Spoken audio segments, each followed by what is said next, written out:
Hi friends, అందరికీ నమస్తే. Welcome back to our channel. నేను మీ అంశు. ఈరోజు మన వీడియోలో చేపలు ఫ్రై కరకరలాడుతూ లోపల సాఫ్ట్గా పైన క్రిస్పీగా ఎలా ప్రిపేర్ చేసుకోవాలో మీకు చూపించబోతున్నానండి. ఒకే ఒక్క ఇంగ్రీడియంట్తో చేపలు ఫ్రై ఎప్పుడు చేసినా సరే అంతే కరకరలాడుతూ అస్సలు నూనె ఖరాబ్ అవ్వకుండా వస్తుందండి. మరి లేట్ చేయకుండా చాలా సింపుల్ స్టెప్స్తో సూపర్ టేస్టీగా ఎలా ప్రిపేర్ చేసుకోవాలో ప్రాసెస్ చూసేద్దాం. నేను ఇక్కడ 4 రేగండి చేప ముక్కలు తీసుకున్నానండి. మీరు ఏ చేప అయినా తీసుకోవచ్చు, ఎన్ని ముక్కలు కావాలన్నా తీసుకోవచ్చు. ఉప్పు కారాలు అడ్జస్ట్ చేసుకుంటూ వేసుకుంటే సరిపోతుంది. మనం చేపలు ఫ్రై చేసుకున్నప్పుడు చేప ముక్కలు ఎంత వీలైతే అంత పలుచగా కట్ చేయించుకుని తీసుకోండి, త్వరగా వేగిపోతాయి. ఇప్పుడు ఇందులోని రుచికి సరిపడా ఉప్పు వేసుకోవాలి. 2 టేబుల్ స్పూన్ల వరకు కారం వేసుకోండి. అలాగే ఇక్కడ మీకు కొంచెం స్పైసీనెస్ కావాలంటే కారం కొంచెం ఎక్కువ వేసుకోవచ్చు. 1 టేబుల్ స్పూన్ వరకు బియ్యం పిండి, అలాగే మరో టేబుల్ స్పూన్ కార్న్ ఫ్లోర్ వేసుకోవాలి.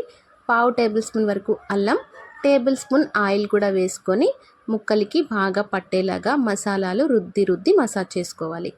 ఇక్కడ మీరు ఏది స్కిప్ చేసినా సరే కార్న్ఫ్లోర్ మాత్రం అస్సలు స్కిప్ చేయకండి. కార్న్ఫ్లోర్ వేస్తేనే చేప ముక్క కరకరలాడుతుంది, అలాగే నూనె కూడా ఖరాబ్ అవ్వకుండా ఉంటుంది. ఓ అరగంట పాటు నానబెట్టుకున్న చేప ముక్కల్ని కడాయి వేడెక్కిన తర్వాత ఒక్క టేబుల్ స్పూన్ వరకు ఆయిల్ వేసుకొని నానబెట్టుకున్న చేప ముక్కల్ని ఒక్కొక్కటిగా వేసేసుకోవాలి.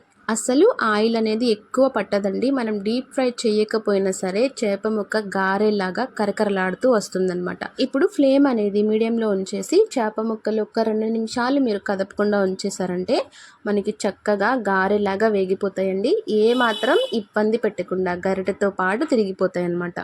చూడండి, చేప ముక్క ఎక్కడ అతుక్కోకుండా చక్కగా వచ్చేస్తుంది కదా. రెండవ సైడ్ కూడా చక్కగా మీడియం ఫ్లేమ్లో పెట్టుకొని ఎర్రగా వేయించుకుంటే చాలా సూపర్ టేస్టీగా ఉంటుందండి.